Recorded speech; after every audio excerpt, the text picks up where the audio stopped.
know where the treats at. Is this the passing of the torch, right? Is this what this signifies? It comes down to that front office and what they feel is most important. The champ is here. We've touched down from a higher plane. Why you landed here? We always look forward to that week because it was always intense. You know that we ain't coming back. We about to. The man, the myth, the legend, Dante Hall. My favorite player growing up was Dante Hall. I love you guys, Joe, but Dante was my guy. Get to dashing because you done on the warfare.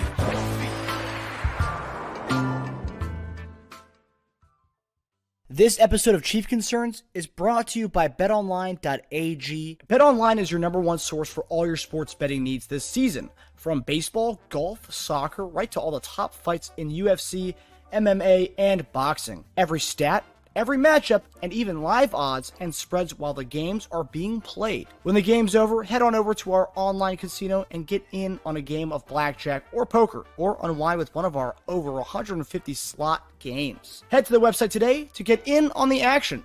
Use promo code BELIEVE, that's BLEAV, for your 50% welcome bonus on your first deposit. Bet online, the game starts here. Hey everybody, welcome to another episode of Chief Concerns. I'm Marcus Dash here with legendary Chiefs tight end Jason Dunn. JD, how we doing, brother? What is up? What is going on, my brother? How you doing? I can't complain, man. It's a good time of the year. We got, we're itching closer to football season, and then tonight we got the NBA draft on. So my Sixers are going to be picking here, probably midway through the show. But NBA offseason is like pretty much a season in itself. It's like a lot of trades, a lot of signings, a lot of pickups. So that's gonna be fun. So I'm excited for that. But then, of course, a day closer. Every day that goes is a day closer to the season, baby, and that's all I can be thankful for. I hear you, man. Look, you're a diehard Sixers fan, and I love that you are. When I was in Philly, they had the answer Allen Iverson up there during the time, and I've told you stories about Vernon Maxwell, Mad Max, and kind of running into him at a spot. I must get into it, man. So it takes me back, Marcus, when you talk about the Sixers to me. But my thing is, they always missing a piece. I love to see these guys get there to the finals. But man, they always just seem to not have enough around Embiid. And I don't know if it's just Embiid going through him all the time is a problem and the issue. And I think people do have that. Sometimes I think about it too, but you got to have a guy, man, who just shoot the lights out of the ball. Got to have that. With the emergence of your guy from Kentucky, Tyrese Maxey, that helped this past year, seeing that he can be the number two to Embiid. We just need a defensive wing who can play 3 and D, and that's pretty much it. We find that wing who can do that. I think we can at least get to the Eastern Conference Finals, and that's all I really want. I don't want a championship, JD. I just want to get to the Eastern Conference Finals. We haven't done that since 2001 when Allen Iverson was there. So it's been a while. It's been a while. Say what's up to everybody in the chat tonight, man. Charles Driver, how's it going, my man? Wendy, how you doing, sweetie? Kathy Welch, Donna, welcome, ladies. Welcome. Lego My Ego, good to see you. Gary Holland, my man. Good hollering at you. Good evening, Mr. Dunn. I'm the Brown. Good evening, sir. Let me see who else we got in here. Maria. Let me see who else we got going through here. Lacey Snake, good to see you. Maria, I seen that. Andrea Chenault. What's going on, Andrea? Sandman. All right, let's go. I think I seen Haram Habib, Traveling Man. What's going down? Good to see all the people in here. See what's going on tonight. Chief Concerns. We're going to bring out a good show for you all, talk to you all, but it's always good seeing you folks, the good people here in this family. So welcome, everybody. Welcome. Yes, so we got a variety of stuff to go over tonight. But one thing I want to start off with something fun. They get the chat going a little bit. Real quick. I just want to acknowledge somebody, man. So I spoke with Shane Bishop, who is the Dateline producer. Okay. And he was a huge Chiefs fan, still a Chiefs fan. And so we kind of started, talking back and forth. Man, he sent me a nice mug, picture, this guy. I know everybody knows this dude right here on NFC Dateline, that guy. Oh, right? wow. Oh, wow. Yeah. And so Shane Bishop, man, thank you so much for making my day. I told him that Dateline was one of my favorite shows they have out there. They have all great stories and whatnot. But I just wanted to acknowledge that, to say, Shane, appreciate it, my guy. Appreciate it. We're going to send you something from Chief Concerns out to you, just to let you know how big a fan, at least from JD, I know. So Marcus, look, you're in the business, media business and stuff like that. What is Dateline? How does that mean to you as far as, Dateline NBC 2020, ABC, all those, are shows that, in journalism school, we did watch to kind of get, different pieces of, how to be an investigative reporter, getting the clues, finding out who to talk to and that kind of stuff. So yeah, Dateline. Yeah, of course. Yeah. I know all about Dateline, JD. So yeah. How did this happen? How did Shane Bishop and where did you guys start talking? Man, on Twitter. And I liked the post that he put out there. And when I started following him, he seen I was following him. He was just like, "Hey, man, Jason, I'm glad you start following me." And I was like, "Man, dude, this is an honor. Like, you have no idea how much I love Dateline." And so we just started talking that way. And he was saying he was a huge Chiefs fan. He remembers me playing. He's been a fan since that time. And he's like, "Man, I'm gonna send you something, Jason." I'm like, "Dude, like, you don't do any of those things for me." But he was like, "Man, I have to, because you said that you like Dateline so much." So yeah, man, it was a good experience. Great experience, actually. So that's how it all worked, man. Yeah. Twitter brings people together. They do. And sometimes they pull people apart. So this one put a good union together, man. We have some good luck with social media. That's how, for all you guys, that's how JD and I met. JD and I met on LinkedIn Messenger, and then this beautiful friendship formed. 4 years have gone by, and this beautiful friendship. And then look at you, Shane Bishop, messaging each other on Twitter. There you go. Yeah. Social media can be a good thing. I know people want to focus on the negative, but it can be a very good thing, very positive thing. 100%. 100%. Yeah, good deal. That's cool. Well, go ahead, brother. What was you saying before? So I wanted to get the chat kind of alive tonight before we get into the topics facing the Chiefs now. So obviously on our Monday shows, we've been doing a lot of AFC West kind of stuff, just looking at the AFC West picture going into the season.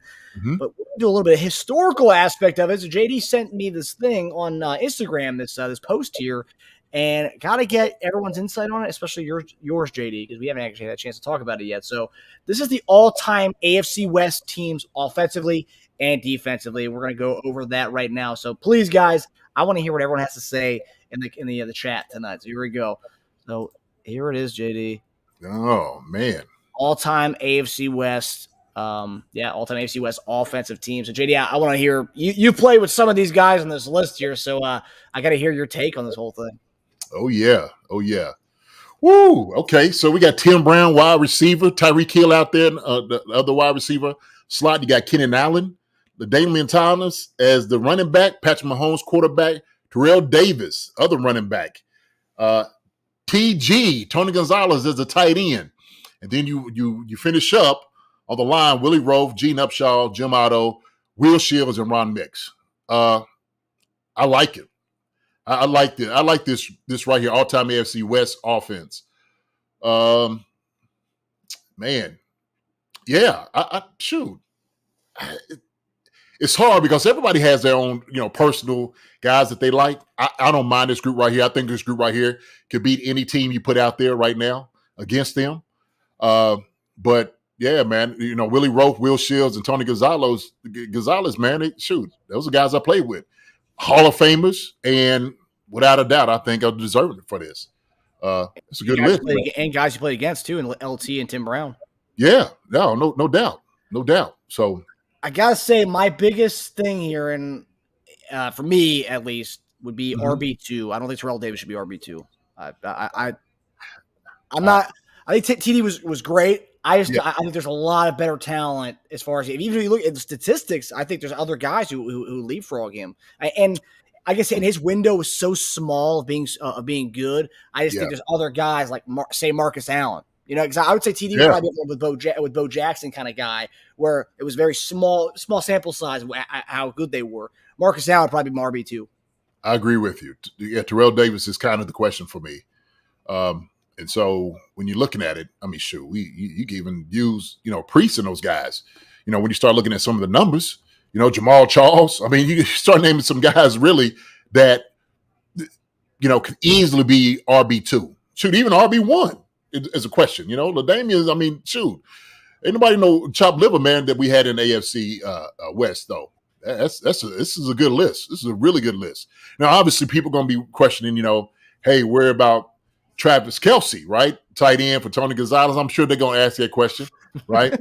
I'm sure wide receiver, you might have to say Tim Brown and who I think somebody said Lance Allworth, and then you know Charlie Joyner. So there's a lot of guys that you can name that could be in these, you know, these little mix of guys. So it's a good list though. I like it. Yeah. What do you think about Tyreek being wide receiver 2? I feel like that's numbers are great. I just feel like we could find someone probably, you know, who's, you know, AFC West lifer kind of guy, you know, a Tim Brown like guy. Man, I would put Tyreek Hill in the slot more so than anything else. I know he plays outside, but if I'm looking to get the most out of Tyreek Hill, I'll put him in the slot. No question about it. So I'm sure the same thing, like you said, you know, as far as wide receivers on the outside, shoot, you could probably find, you know, some other guys. I'm just kind of looking at it as far as Tim Brown. Tim Brown was a beast out there. You know, so and special teams too. I mean, he provided a little bit of everything. Yeah. Bo Jackson. Bo Jackson was a bad boy. Just cut short. So yeah. And I'm seeing Kathy, OJ Simpson.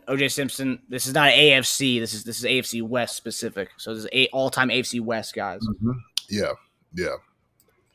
All right. Let's go to defensive side, JD. I haven't really had a chance to examine this one, but what are your thoughts on this? You played against some of these guys, and obviously, you know some of these guys too. So I mean, where are you going here? Oh man, outside linebacker Von Miller, middle linebacker Julian Seau, DN Howie Long, defensive tackle Buck Buchanan, defensive end Earl Faison, middle linebacker Willie Lanier, outside linebacker Derek Thomas, Steve Atwater, Champ Bailey, Willie Brown, Charles Woodson, Johnny Robinson. Oh, that's a solid list. That is a solid list right there. I'm telling you, some of the best to ever do it. Right there, baby. I mean, man, how you scoring? Who you gonna get through? That's my question. Because if you just happen to get past the front line, okay, the defensive line, now you got to deal with Junior Seau, Willie Lanier. You know what I mean? I mean, that's going to be, oh, my gosh. It's tall order. Then, you know, of course, the secondary, Steve Atwater, Champ Bailey, Johnny Robinson, Charles Woodson, Willie Brown. I don't know too much about Johnny Robinson as much, okay? I know he's a Chiefs guy, but I don't know too much about him. Shoot, you could probably name a few other guys that could. I give you one. Matter of fact, at the time, okay,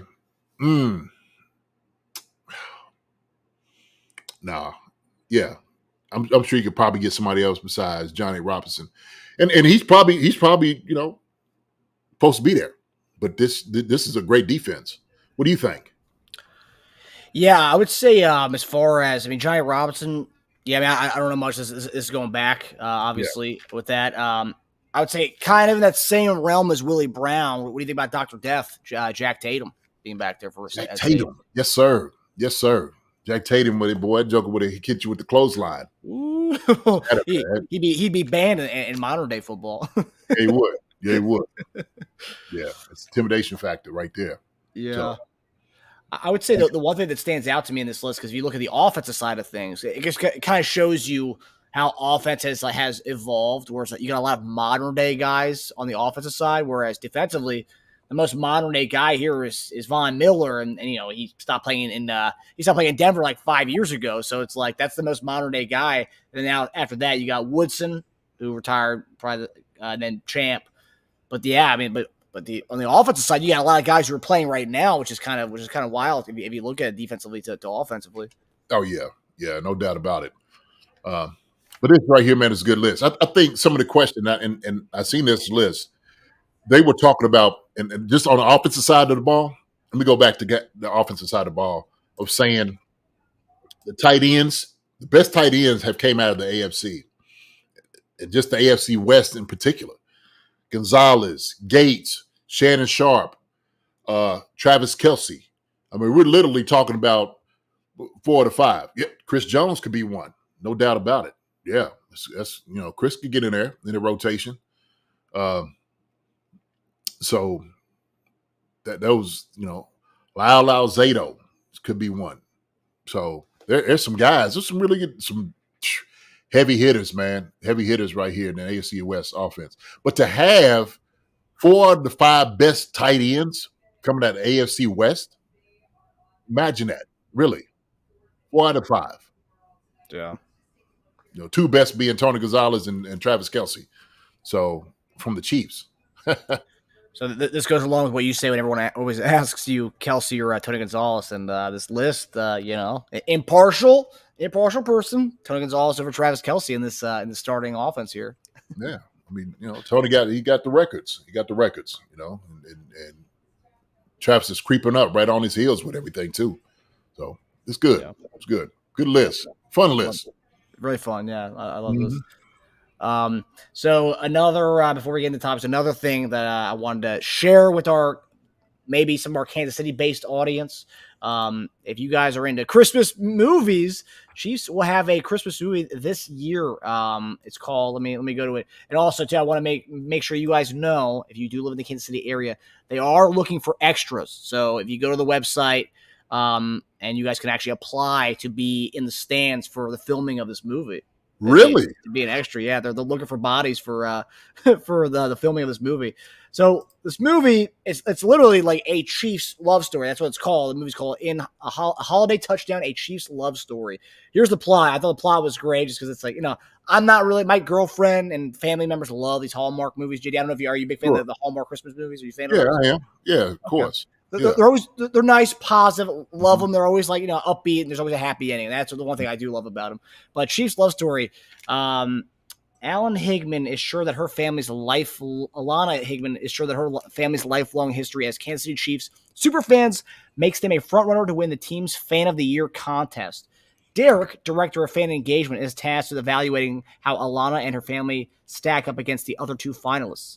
As the pair spends time together, it's clear there's a spark between them, but when her grandfather's vintage Chiefs good luck winner hat goes missing, Alana begins to doubt everything she believed about fate, destiny, and even questions her future with Derek.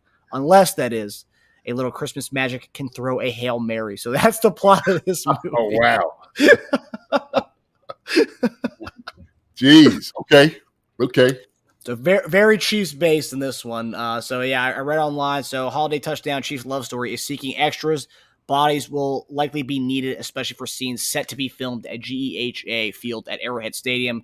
And this would be the first, from what I read, it's the first movie that would be filmed at GEHA Arrowhead Stadium. So pretty cool. Pretty cool. The Chiefs are partnering with Hallmark, and they know what they're doing. They're partnering at a time with this whole Taylor Swift stuff going around. It's a perfect 1-2 punch. Right, man. Come on. I mean, this is the hottest team, in the United States right now. Okay, and about to be in the entire world because we're just reaching out there even more. But this, I'm for it. I think we'll have to see how it's going to look. We'll have to see how it's going to look, man. I want to see what the finishing product's going to be. The plot seems like, okay, but they'll weave this thing together, I guess, to make it look good and seem good. Obviously, there's going to be some stars in here. They're going to be using the Chiefs, I'm sure. Patrick Mahomes, Chris Jones, Travis Kelce, Andy Reid is going to be all in here, right? I would assume so. I'll throw one at you. Andy Reid as Santa Claus. Oh, that would be great. Yeah. That'd be wonderful. Him returning the hat saying, hey, you know what? Found this hat.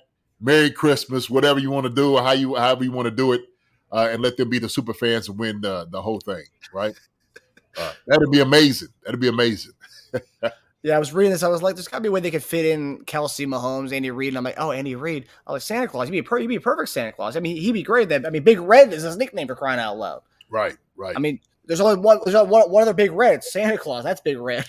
So it'd be perfect. So yeah, if you guys are in the KCMO area, apply to be an extra in this movie. That's just a cool thing to say you were part of the a Hallmark Chiefs movie. I think it's pretty sweet. Yeah, that's good. Yeah. Yeah. Donna Cochran said, I'm looking at some of the comments. Got to watch Tony Gonzalez play with Atlanta. Amazing. I played with him in Kansas City. He was here. He was here with the Chiefs first, where he made his name at, for real. No, Kathy, just saying, that's what it is. There's a trailer out. Really? Is there? I think there might be like a trailer as far as like just saying. I don't know. I just know that they haven't begun filming yet as far as like filming scenes at Arrowhead. That's why they're looking for extras right now. So. Yeah, so I was gonna say, how do you have a trailer if you don't? So unless they film the other scenes like in the city and then like the football scenes, they're waiting to get the green light from the Chiefs maybe to film there. I don't know. Okay, so this is a done deal. It's already in the bag. We know this is being made. This is it. Yeah, and I want to see some of you guys in the backgrounds in the bleachers during that movie. Okay, so you guys better go apply to this thing. I want to see our Chief Concern maniacs in the bleachers for this one. Yeah, Hallmark movies, love it. Yeah, it's nice. Chiefs, romance, and holidays. Gotta love it. Gotta love the trifecta there. Yeah, man, wonderful time with some hot chocolate. Kicking your feet up by the fire. Feel good story. It's always feel good moment with the Hallmark movies. So yeah, and with that plot, definitely feel good for sure. Oh, yeah. All right, so we're gonna get into some football chat here. So we're gonna begin with a guy who's become a hot name. It was a hot name last year for a little bit during training camp. He was making a big push last year. Is Nikko Remigio. So Nikko Remigio was off to a hot start last camp and preseason until he was hurt with his shoulder injury. I remember he had a really good game in that Saints game, but that ended up sidelining him for the season. But now he's making a strong impression on the staff, emerging as a legitimate weapon at both wide receiver and on special teams throughout OTAs and mandatory minicamp. Recently, special teams coach Dave Tobe said, quote, "He's probably our number one kick returner right now. I put him in that category, so he's got a real good shot in my book to make the team." So, JD, what kind of expectations do you have for the second-year water bug out of Fresno State? I mean, for the fact that Tobe's coming out and saying right away, he's our number one guy right now.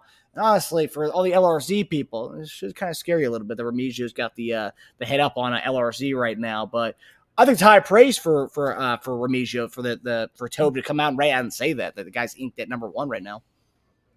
Yeah, no, I think they see a lot in Remigio. And so there's a reason they kind of kept him around, because they see he has a lot of ability. So it's good for him. It's good for him. He's making noise. And if he's turning heads and they're talking about you for the coaches, that's a good sign. That's a really good sign. He can catch the football. He can make people miss in space. He fits the mold of what we do, right, Marcus? 5'9", about 185 pounds, whatever, man, he can catch the football.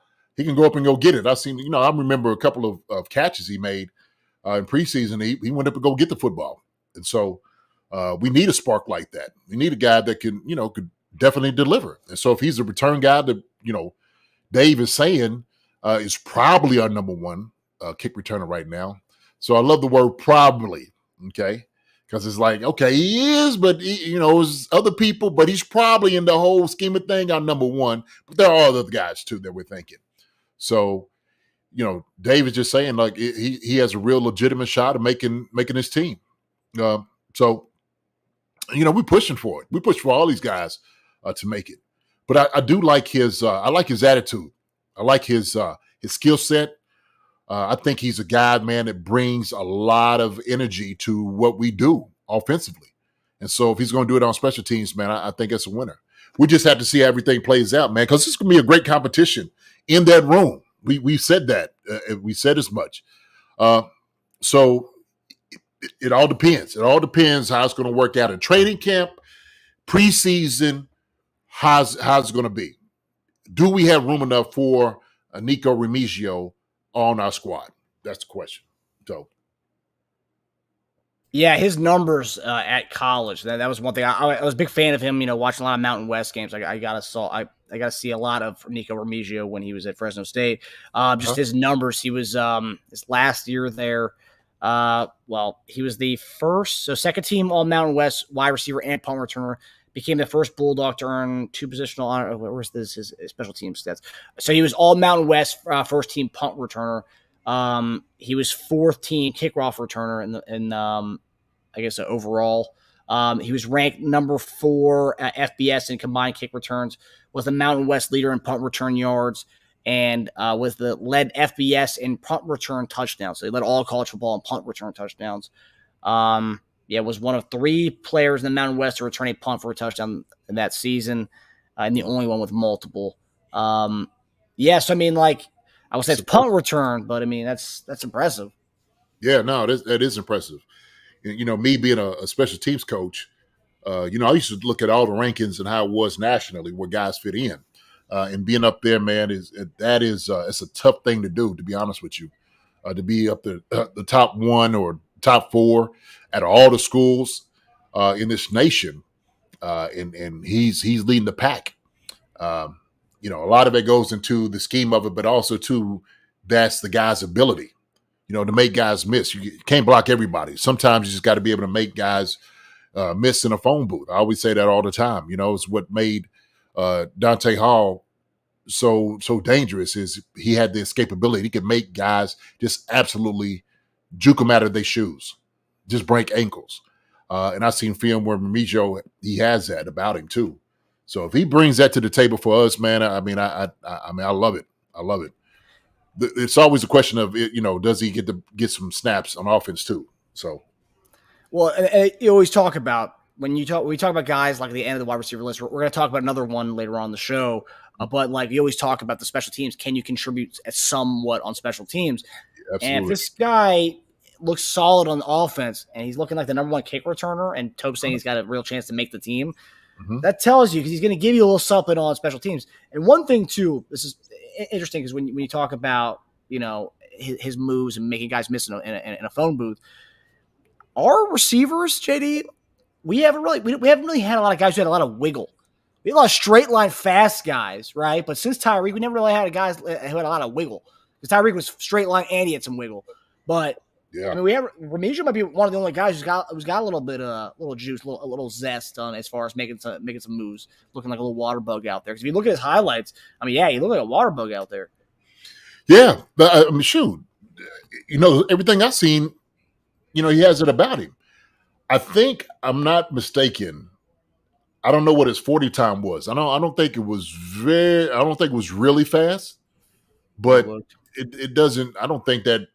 For a guy like that, he might have been around like the 4.5 range, if you're not mistaken. And so when you're looking at a guy that can outrun guys, that's kind of the factor, right? That's the one that changes a whole lot of different things. What did you run the 40 in? You see him? 4.56 at his pro day and 4.57. So. Oh man. Okay. Well, it's not terrible. It's not terrible. So sometimes he has game speed, sometimes he feels speed. So that's a real thing. But it doesn't matter. If you can move laterally like you do forward and like I said, keep guys just from tackling you, I mean, shoot, that's what you want. That's what you want. So.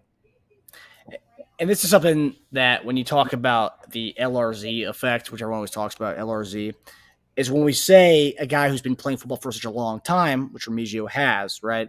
Yeah. He can provide a little bit of a lot of things on a team, be it special teams, and he can be a contributor as far as working in the slot. Because I think we talk about Sky Moore, we talk about Darius Toney. I think he's a guy that would be competing for spots in the slot with them. I think he would be a guy to kind of push those two as far as competing for playing time.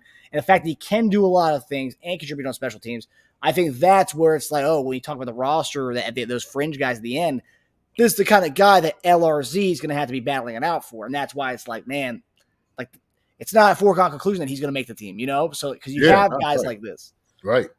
Yeah, it's going to be tough, man. It's going to be tough. Look, no doubt about it. It's going to be some guys left off the squad. And the determining factor is always going to be special teams. It is all about your contribution there. So he's without a doubt a good slot guy. He understands offensively what he's doing. He's got the offense down. Does he have a breakout year? Can he stay healthy? That's going to be the question. Do the Chiefs trust him doing what they think he can do? Like I said, I guess that just remains to be seen, Marcus, to be honest with you. I like Remigio. I like Remigio. My thing is,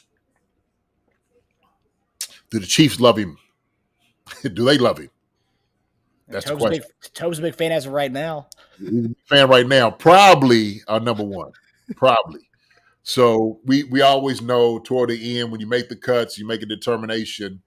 Guys, especially the fringe guys, move up and down. They move up and down on a daily. And so I always talk about this. If you're going to stand on the table for your guy, he's got to be able to put something out there on film, consistency every single day to say there's no reason we need to get rid of this guy. Okay. So it's in his court. It's in his court, man. So as long as he performs and does what he needs to do, shoot, he'll be here. Yeah, I think the one thing about Remigio, because he was looking great last year. I remember he was getting some runs with the first team. I think Patrick threw him a few touchdowns in practice. And I remember everyone was like blowing up about Remigio, and I was like, hell yeah, that's great. I love this guy in college. And also another thing too, he was in a spread offense at Fresno State, and we kind of run a hybrid spread West Coast air raid offense. And it kind of definitely fits a guy like him real well, because he can do a lot of things there. Because he's kind of experienced with it. Whereas guys like LRZ, who have never had experience with this kind of offense and offense in general, that's where another separation there. But yeah, I think Remigio, had he not gotten hurt last year, I think you can make a case and say that he probably would have made the team over Richie James. Because I remember there was a certain point where Richie James wasn't getting a lot of playing time with the ones. He was kind of running with 2s, 3s. He gets hurt because they were kind of rotating in and out during that Saints game, that preseason game. Yeah, he was hurt. And that's always too, like preseason, you're not really going with the number one quarterback. So they're trying to make a determination based off of that. And so in practice, if you're running with the ones or you're getting some look with Patrick Mahomes, it's always about that chemistry that you have with the number one quarterback. But yeah, I think from where we were last year with the wide receiver room, he without a doubt would have been able to help us. This wasn't a good year for the wide receivers besides Rashee Rice. Other than that, it was a lot of questions around everybody else because of, the drops, route running. That was it. Remigio might have been the guy that sparked that, like, oh, man, that's why we need. That was true. That's why we went back and got McCole Hardman, okay, because we needed something because those guys weren't necessarily performing. So I think it's different this year. Totally different room than it was last year, for sure. So it's going to be harder to make it this year than it was last year. Yeah, I mean it's very deep, and we're going to talk about one guy who got a lot of hype for the last 2 years. And we're not actually hearing a lot about him this offseason, and we're going to bring him for the first time this offseason. We're going to bring him up on the show, and which is crazy because we haven't talked about him at all. I mean, we may have mentioned his name a little bit, but we'll get into that later on in the show. So one of the biggest pieces of news in the NFL world right now is the whole Brandon Aiyuk drama with the 49ers, which is being played out publicly online, which is wild. And I've seen some Chiefs content creators kind of throw out, possible Chiefs maybe kicking the tires on Brandon Aiyuk. And here's my thing, and this is the question I wanted to pose to you, JD. Mm-hmm. So during the draft, or 2 weeks before the draft, we heard of this rumblings about the Chiefs, still think that, not getting DK Metcalf was the biggest mistake. And then fast forward to about a week and a half later that the Chiefs did call the Seattle Seahawks on draft night, inquiring about DK Metcalf. And Brandon Aiyuk, young receiver, stud. They're having their contract negotiations right now. He wants to get paid, and now they're not paying him. He wants out, and potentially the Commanders is where he wants to go to be with his quarterback from college.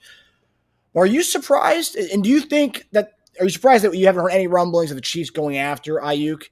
And do you think the Chiefs should be checking in on that situation, just based on the fact that we did try to get DK Metcalf And this is a guy who may not be the same type of player as DK Metcalf, a little bit different there. But are you surprised that we haven't heard any rumblings about us not checking in on this situation? Am I surprised? Not really. Not really. I'm sure, we've kicked the tires just to see what they would do as far as with that, man. Aiyuk, he's just going to cost a whole lot of money. He wants to get paid, and rightfully so. He should. So this might not be the best fit for him to come here to get a big paycheck.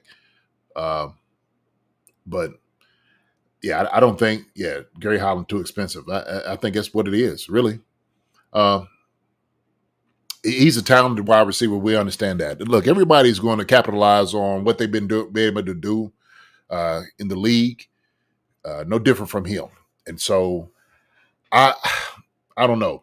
When I see guys that are expensive, I don't even look at it. Right?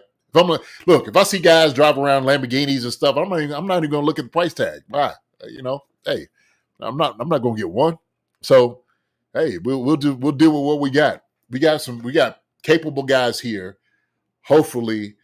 And look, this could be an indication what it could be like for you and your organization if a guy's unhappy, right?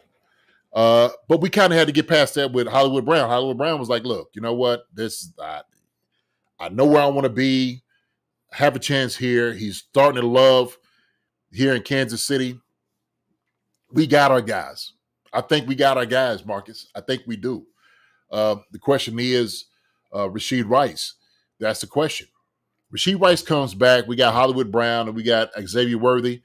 I don't think we need to fill the room up with anybody else, especially somebody who's going to be expensive, who's going to break the bank. I'm sorry. So, yeah, I'm not surprised whatsoever that we haven't heard anything about Aiyuk. We just can't pay the guy. We just can't. I get the whole DK Metcalf deal, and maybe want to check and see what that was going to be as far as before the draft and after. But now, I think we're going to be fine, man. I think we're going to be fine. So, yeah, what do you think? Do you think that we need a Brandon Aiyuk here in Kansas City?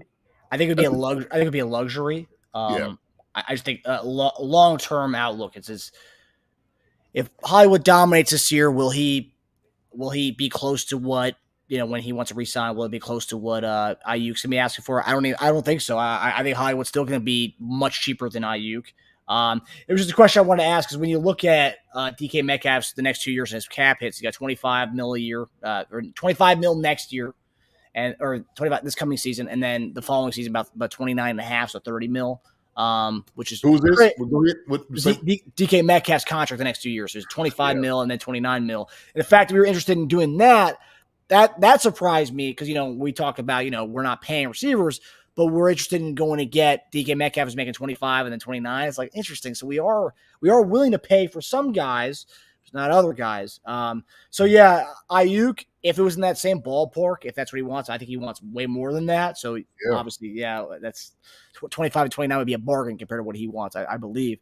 But if Hollywood does dominate this year, I say any money that you have, you go to him because I still think it'll be much cheaper than 25 and 29 mil a year with Hollywood on an extension when the season's over. So yeah, I see him wanting to get paid, no doubt about it. So if we're sitting there looking at wide receiver contracts, okay, I mean, shoot, we're looking average a year, okay. Justin Jefferson 35, AJ Brown 32, Amon St. Brown 30, Tyreek Hill 30, Jalen Waddle 28, Devontae Adams 28, Cooper Kupp 26, Devontae Smith 25. Nico Collins, 24. DK Metcalf, 24. Deebo Samuel, 23. Michael Pittman Jr., 23. Terry McLaurin, 23. Calvin Ridley, 23. Stephon Diggs, 22. T. Higgins, 21. He believes he's in that conversation. That's what he wants because he believes he's right there with these guys, right? And that's right. That's 1, 2, 3. That's 12 people I done named. Marcus, everybody's over 22 million. It's a lot. And more. That's a lot. That's a lot. And Gary Holland said, Jason, do you think if Hollywood has a good year, Could you see him sign with KC again? I definitely could. Hollywood Brown, to me, is a perennial wide receiver. He's the number one wide receiver in the league. He's right up here with the rest of these guys that you have here, especially feeding him the ball. And we know that. I think when you got a guy that is happy, I think he's happy with getting the chemistry with Patrick Mahomes. He's going to be Patrick Mahomes' favorite target. And you ever get a guy like that, shoot, pay that guy. Pay him. So I think it'd be perfect. Match made in heaven with him being here. And then if he has a great year, seeing what he was signed for, right? Seeing what he was signed for. So yeah, I think a lot of the wide receiver kind of talk is still contingent on what's going to happen with Rashee Rice. Is it going to be suspended this year? Is it going to be suspended next year? How long is it going to be? But I mean, if it is, fine in a couple games here, we can be done with that, and then we will go back to our, couple more years of Rashee Rice on a rookie contract, Hollywood Brown, hopefully an extension, and then you have Xavier Worthy, who can do what a first-round receiver should be doing, so. Well, so right now, you're not really breaking the bank with any of these guys at the moment at wide receiver, okay, which is a great thing, okay? You got two guys on the rookie contracts, right, Rashee Rice and Xavier Worthy, and so you can save some money doing it that way, okay? Hollywood Brown is costing 11, I think with incentives it might be more than that, if I'm not mistaken, 13, okay? So him making this, and let's just say he has a great year. And so if he's signing for 20 or 22, you still saving money for a couple more years that you don't have to pay the younger guys, but you still had to have them perform. So it kind of saves your pockets a little bit. But if you're thinking about bringing in Brandon Aiyuk now and it costs you a whole lot of money, you don't need to do that. You don't need to do that. I haven't seen the Chiefs wanted to do anything like that for a long time with certain guys, right? So the only thing is the DK Metcalf thing. That's the only thing. Besides that, I haven't seen them want to do that at all, and that's why I was very surprised that we were, with recording sources that we offered a trade for DK Metcalf, which is funny because we didn't want to spend money on that. So right. So yeah, definitely got a steal on Hollywood Brown, and I hope it's a happy 1 year, and I hope he signs for longer than that because I still think even his contract extension won't be anywhere near some of the ones you just mentioned. I don't think it would be anywhere near that. Well, we never know. True. Well, hopefully, if just to say it is, let's say he blows it out the water, okay, absolutely kills it. If he's still somewhere around 19? 22, 23, or 9, whatever. That's still good money, okay? Because the cap goes up every single year. You're still getting paid good money at that point, and you still save money with the younger guys around you, right? So I think he fits more into what we do scheme-wise in our offense than everybody else that we name. More than DK Metcalf, more than Brandon Aiyuk. I like a Hollywood Brown here. I do. So yeah. And we've had interest in him for a while. Obviously, the scheme, he fits the scheme really well. So, yeah, I do hope they keep him around for a good while. And one thing about him, which is interesting because he's coming here for a 1 year prove-it deal so he can get, upwards about 19 to 22 a year, whatever, what he's thinking. One thing I will say about him is he's been to the other side. He's been on really shitty teams like Arizona. Yeah. He's seen how bad it can be. He's coming to a perennial winner, hopefully, winning, getting a little taste of that. Being with a great quarterback, being with a great offensive mind, hopefully he's not going to want to break the bank, get paid good, but not break the bank where it's like, oh man, should we be paying you all this money? But no, he wants to take a deal where it's like 19 a year as opposed to 25 a year. Look, and I think we really had to make the point of traveling to different places. This is his third team. Do you really want to go to a fourth? Let this be the place, man. If this is where you hang your hat, do a hell of a job here, you should be rewarded for your performance, your production. So if you found a home, if this works for you, I would do everything in my power to stay at an organization like this. Hollywood Brown has been with the Ravens, good organization. Arizona, don't really know too much about them. And then you come here with the top organization in the NFL, Super Bowl winners where you could probably win year after year and still. I mean, come on, man. I think that would be perfect. So, Donna Cochran says Juju Smith got a payday after the Super Bowl. He did. somewhat of one. Hollywood will be getting a big payday too, probably. I really like how humble and hardworking Hollywood is. I do as well. And I think that his experience here in the NFL, for what it's been so far, was a little rocky.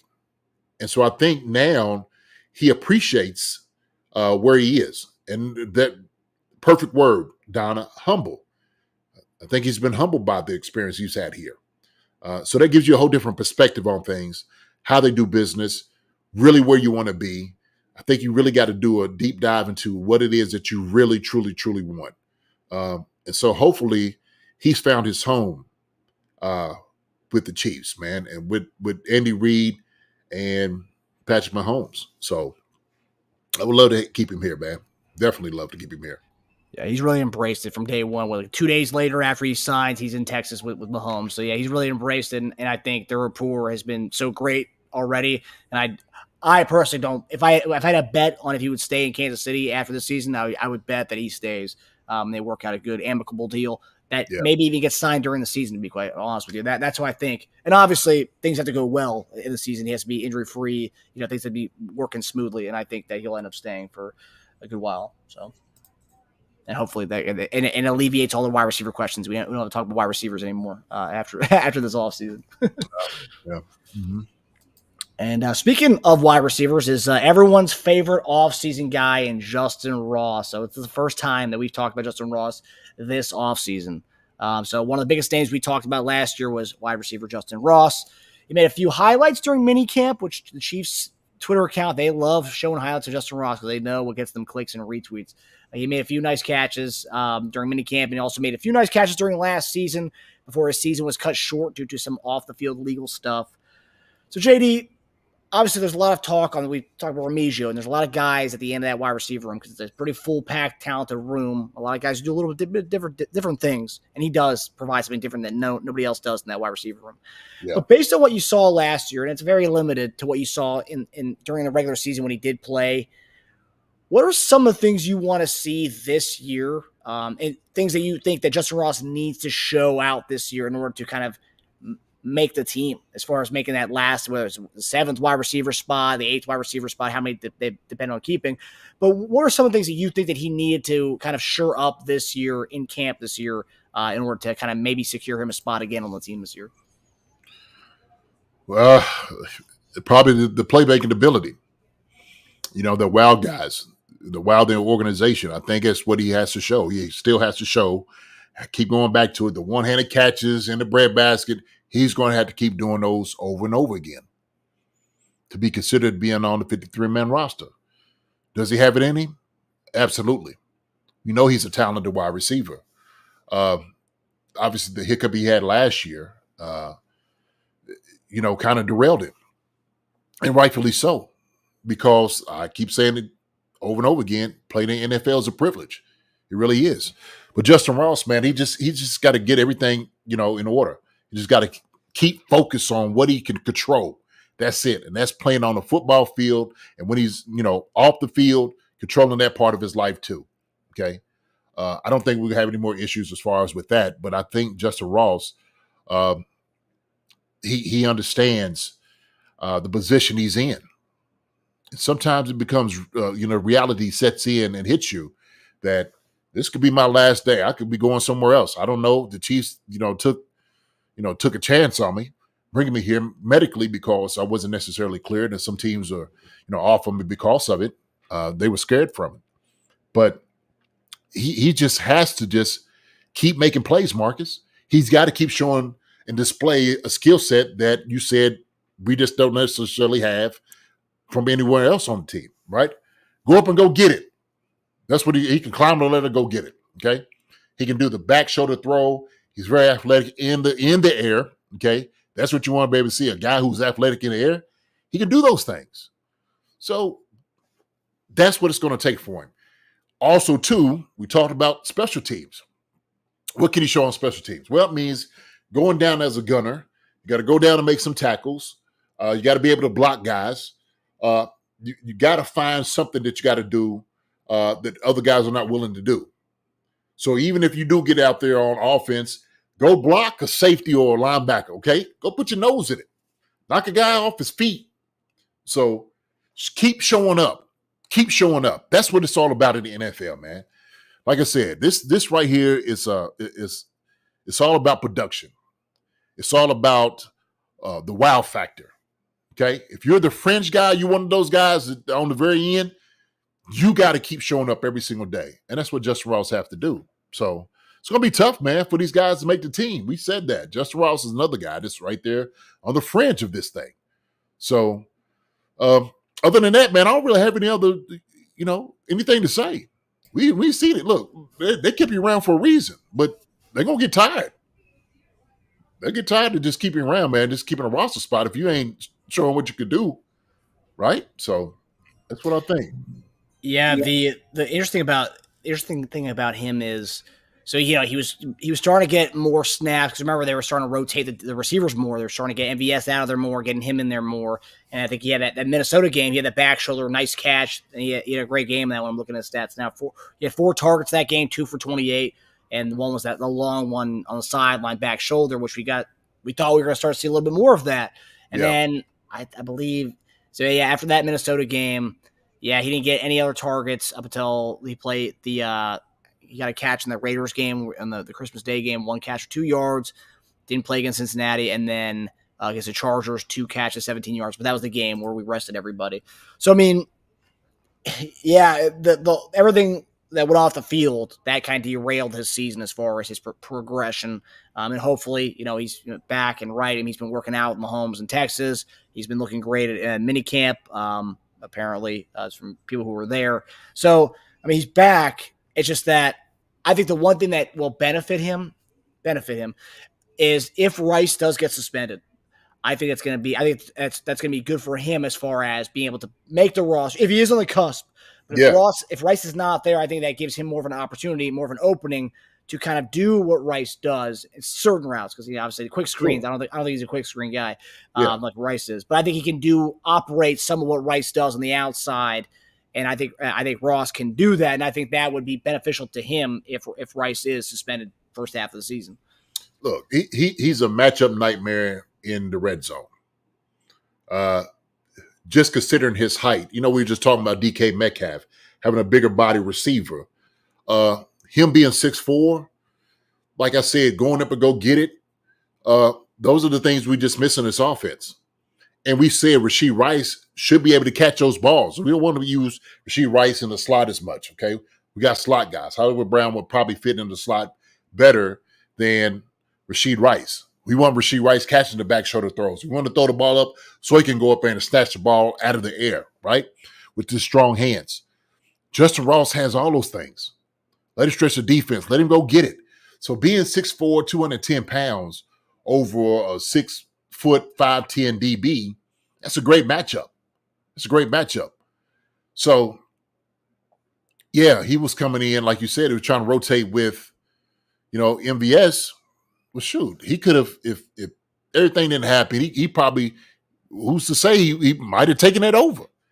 He might have taken that over.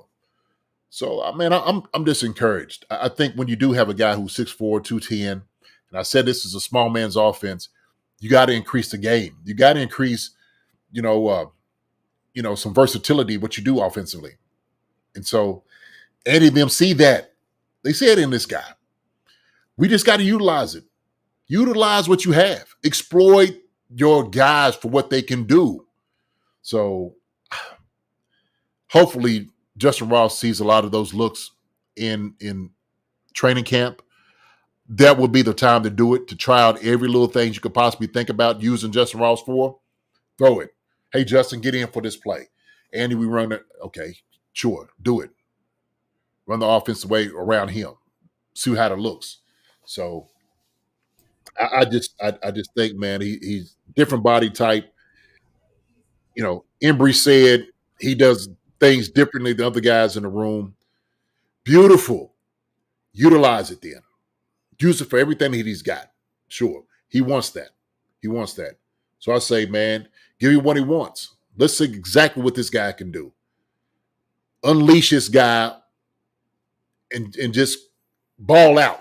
Let's just see what he can do, right? That would be my thing. I would make sure I go into the meeting room as an offensive coach and saying, look, we got this 6'4" guy on the outside. Let's see what all he can do, coach. Let's throw the ball to him. So, yeah, it was one of those things that was clear when he did get on the field. You'd see Mahomes look to him a lot. Oftentimes, he wouldn't throw it to him, or he would get in the Minnesota game 4 targets. He would go to him a lot. So, yeah, you'd see Mahomes' eyes go to Ross, and I guess his progression. And Mahomes always speaks so highly about Ross. We talked about it last year. He spent the summer on his couch, so they have a rapport. It's just all about, finding ways to get him the ball and utilize him in the best possible way they can. And hopefully this offense, the minds they have on the offensive side, they can do that for him. So I'm going to ask you, and this is with Rashee Rice on there.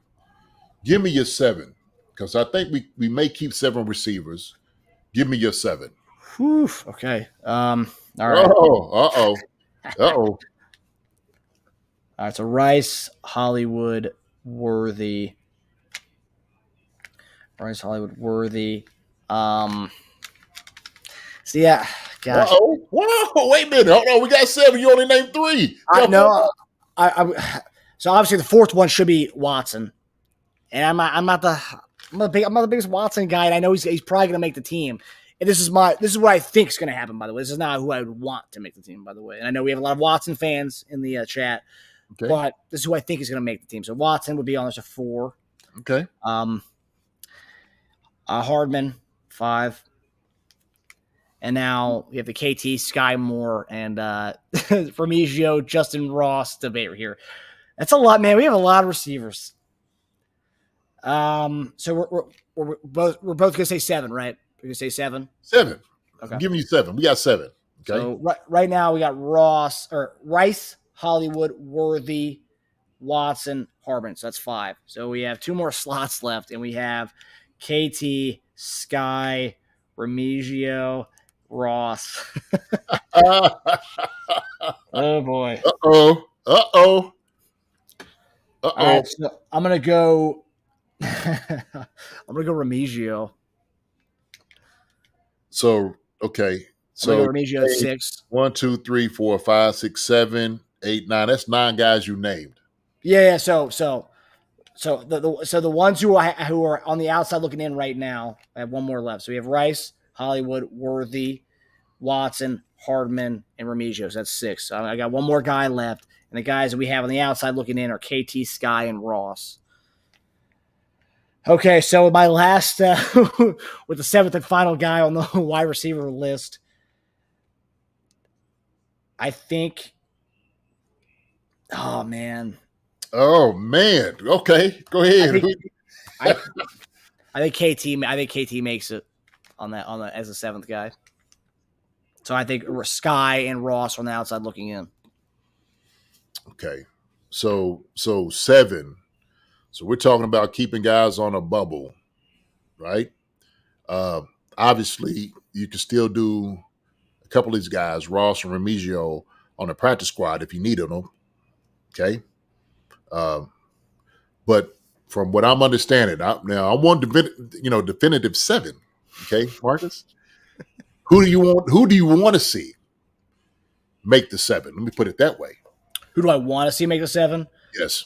I would take out the only thing different I would do. I would take out KT and I put Ross in there at the 7. So name them. Go ahead. So my 7 as of right now is Rice, Hollywood, Worthy, Watson, Hardman, Remigio, and KT. Those are the 7 that I have. Who I want to see make it, and I would say take out KT and put Ross in there as the 7th guy. And ideally, I know it's never going to happen because they love Justin Watson. Ideally, you keep KT in there. I'm talking about the most talented guys. If you're going to keep the most talented 7, you would take out Watson and you put Ross in there, and then you'd have a receiver room of Rice, Hollywood, Worthy, Ross, Hardman, Remigio, and KT. That's the 7 most talented receivers in my opinion. But 7 most talented is Rice, Hollywood, Worthy, Hardman, Ross, Remigio. Ross, Remigio, and KT, 7. So you left out Watson? Yeah, I left out Watson. Okay. And KT and Sky, they're gone. If we're talking about the most talented, no, I have KT on the most talented list. Oh, okay. All right. Yeah, but what I actually think is going to happen, I think they're going to keep Watson, and then I have KT as the last. KT and Remigio as the last two, so 6 and 7 would be those two. Okay, so this is what I'm gonna do. So y'all listening to this, all right? I want everybody who's in the chat, I want you to make your 7. All right. Marcus had a hard time doing his 7. It's tough. It's tough 7. I just want to hear what y'all have to say. Illy Beeman, 7. I know it's just tough, brother. Yeah. I'm covering all my bases, baby. I'm covering all my bases, Chad. Hey, that joker was like, my favorite, or who's the most talented. If they, run this route, I seen him. He tried. It was slick. It was slick by him, Neff, wasn't it? It was slick. So who are your 7? You didn't say your 7. Hold on, I'm gonna ask the chat first. I'm gonna ask everybody in the chat. I'm gonna give you my 7. I'll give my 7. I'm gonna get a chat, okay? And I'm gonna give you my 7 and why the 7 on it. So I would love to see everybody. Please give me your 7 wide receivers that y'all think is going to make the squad. Okay, I know it's early, and I'll say this. Okay, sort of you don't have to be, but how y'all figure out right now. Okay, so you're not necessarily loyal to any particular person, but do you think right now the 7 is going to make it? How about that? Okay. We're not going to hurt you. We're going to fuss at you for the 7 that you got. How about that, right? This is a safe place to display what you have, right? Oh, man, you crazy. Now, listen, give me a 7, okay? Love to see it. And while y'all bringing this, y'all 7, I'll give you my 7, Marcus, okay? I'll give you my 7. Okay, hold on. Gary Holland. Hollywood, Worthy, Rice, Watson, Ross, Remigio, and Moore. So he has Hardman out and he has KT out. Okay. Oh, wow. Very good. Yeah, I like that. John Clifford. Let's go. Let's throw LRZ in there for the he's a running back. Yeah. Let's go with John Clifford. What's up, John? Good seeing you, man. Got Rice, Brown, Worthy, Watson, KT, Ross, and Remigio. So Sky and Hardman are out for him. Yeah. Okay. Wow. Okay. Charles Driver, Hollywood, Rice, Worthy, Sky, Watson, Ross, and Moore. Hardman out again. Wow. And KT. Okay. Here we go. Illy Beeman. Here we go. Hollywood, Worthy, KT, Ross, Remigio, Rice, Justyn Watson. Okay. No Harmon on that either. That's consistent so far. Okay.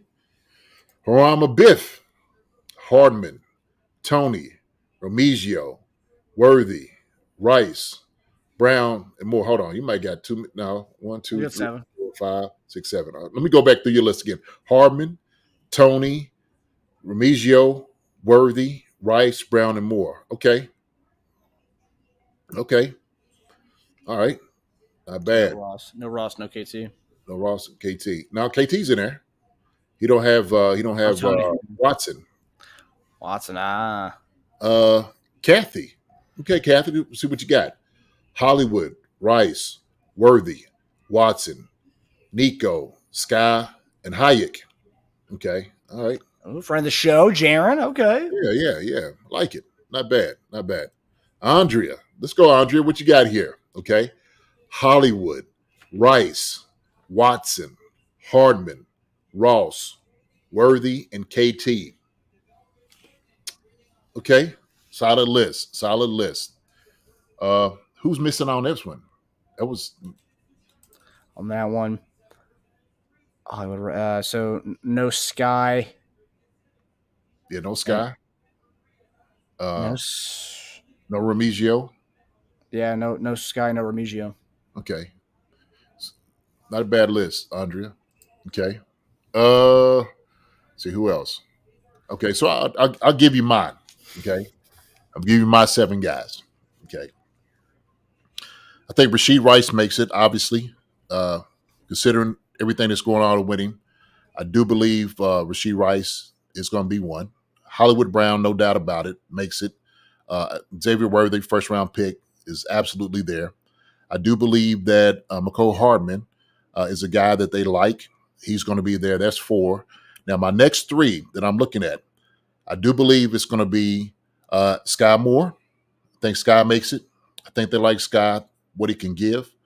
I think they like KT. I think KT is another guy that they've held and held.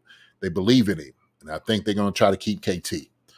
1, 2, 3, 4, 5, 6. The 7th guy, okay, is going to be between Ross and Remigio. Okay. I think it's going to be between Ross and Remigio. Now, and obviously, he said Remigio looks good. I think it depends on how it's going to work in practice. But I'm going to say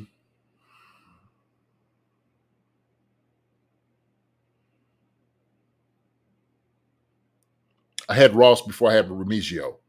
But after this talking, I'm still going to go with Ross. Wow. Interesting. Yeah. And I think Ross, because he gives a different skill set, I think, return wise, here's the reason why I think Mecole Hardman works for return. I think you got KT that can return. Those are the 2 guys. And also, too, you're thinking about LRZ. If LRZ makes it, he's another return guy. So you got return guys, okay?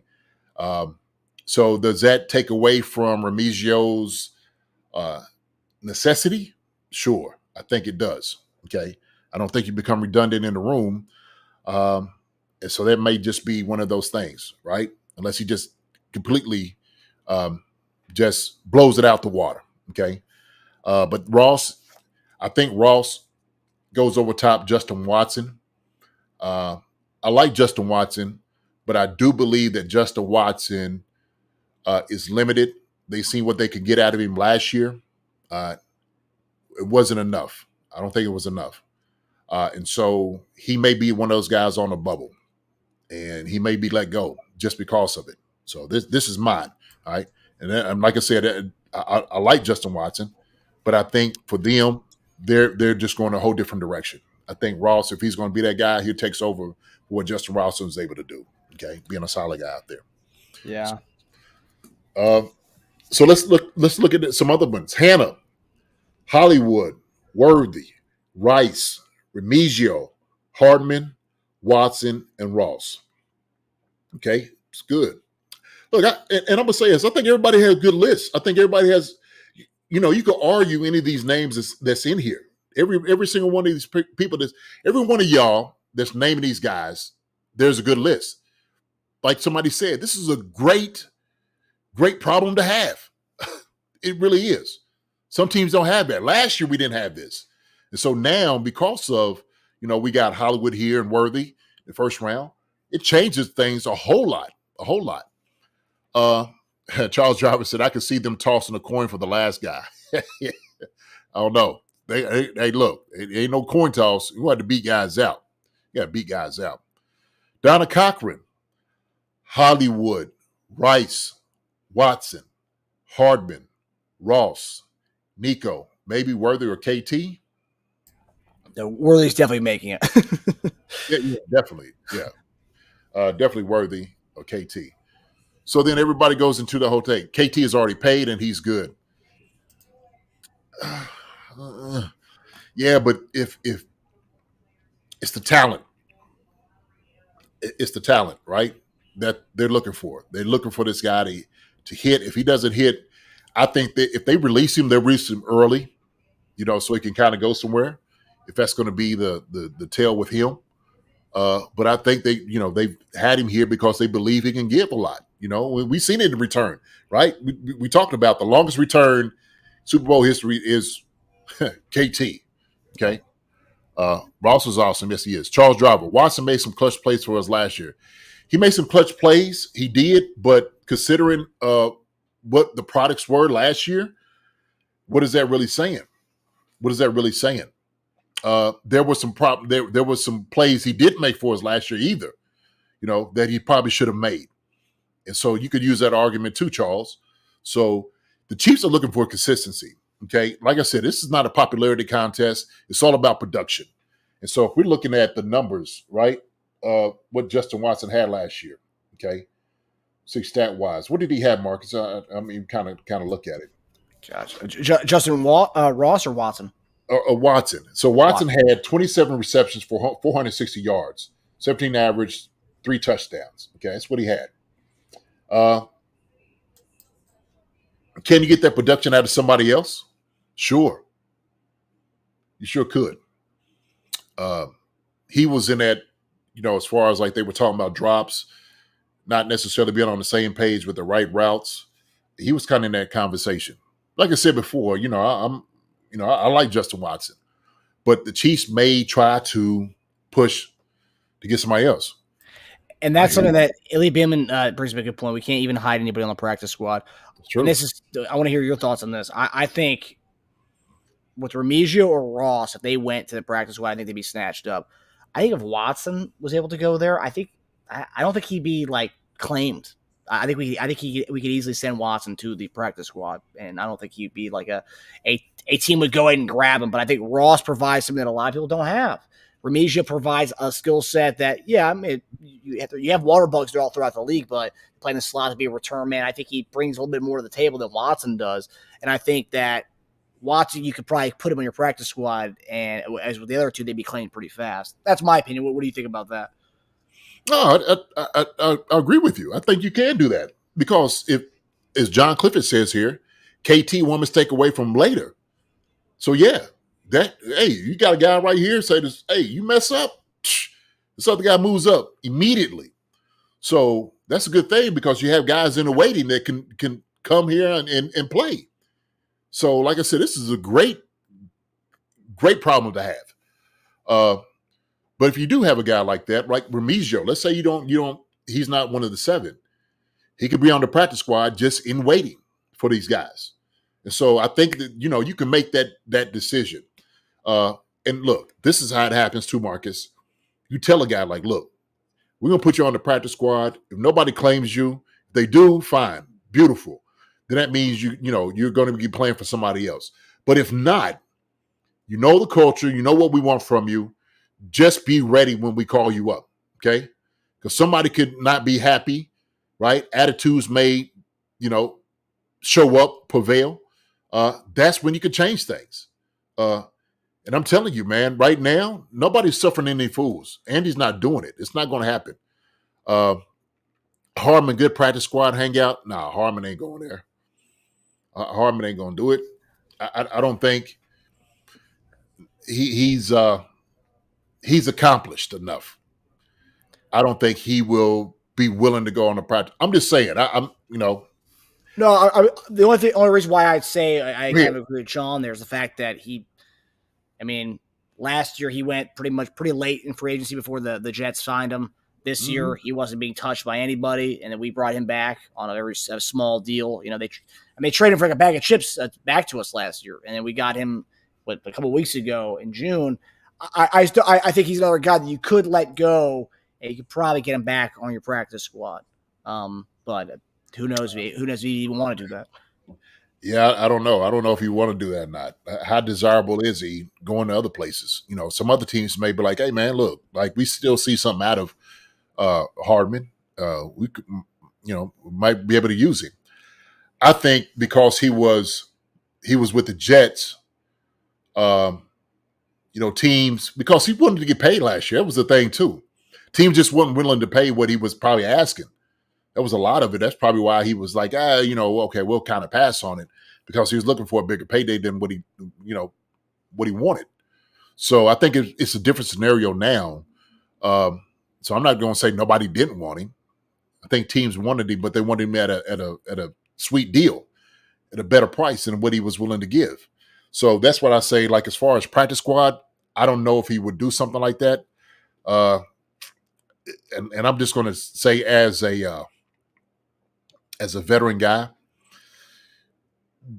if you played and you're somewhat accomplished, that is kind of a slight to you. It is. It's kind of disrespectful, I'm be honest. So practice squad ain't for everybody. Some guys be like, yeah, you know what, I'm good. Okay. So and then of course you might try to shop a guy like that around. So that's the reality. That's the reality of the NFL, man. Sorry. That's the truth. So yeah, but bottom line, the moral of the story is there's a lot of guys. The Chiefs have their hands full with pretty good talent in the wide receiver room, and it's a beautiful thing to say and beautiful thing to hear based on what we went through last year in the wide receiver room. So I like what we got. Yeah, and Donna Cochran said, haven't seen Worthy work yet. Will he transition to the NFL? First rounders don't always work out. Now, he'll be fine. Look, as a first rounder, we paying this guy, we're going to have to work out. We will have patience with this guy to make sure he works out, Donna, okay? So we got money invested. That's money invested. And so with this happening, and to be honest with you, he's probably at one of the best places he could possibly be as a rookie. Oh, yeah. But you do have guys in front of you who have played, accomplished, could help you out. We will be extremely patient with Xavier Worthy. He'll work out. He'll be fine. And his skill set's perfect for the Chiefs. Absolutely. So it's going to be a match made in heaven. Yeah. So, we'll be good. Just get that hamstring figured out. Yeah, Andres and Harmon going to make the team. I believe that too. Harmon's going to be here. That's why they made sure they brought him back, and they was up and down because it's like, if we don't have Rashee Rice, then they start looking at guys. They start looking at KT, start looking at Sky Moore, start looking at Remigio and Ross and Watson. That's the reason they brought Harmon back, right? It's true. When you start looking at that list, they was like, hey, we need to bring a guy back, somebody that knows. And that's the reason they brought Harmon, because they was kind of on the fence with these guys. So we could tell the tale of that. So that's why I don't see them kind of getting rid of Harmon, because they know Harmon. Harmon knows the offense. He knows it really well. But he can help these guys get, ascend faster than what they would have done if they didn't have a guy like that there. So, but, hey, man, it all depends at the end of the day who the Chiefs love and who they feel like they can use. Yeah. Hannah says KT has some attitude negativity when he isn't Mahomes' favorite target, and he does drop that ball. They had the drops all last year. It was going around. It was a bug going around. Okay. Yep.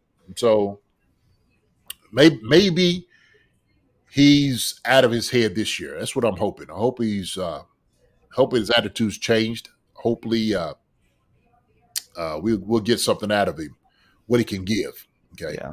So we'll see. So plenty of time in the training camp to figure out how guys are feeling. He's had about 4 months to get over what he had to get over. So hopefully everyone's good to go now. Yeah.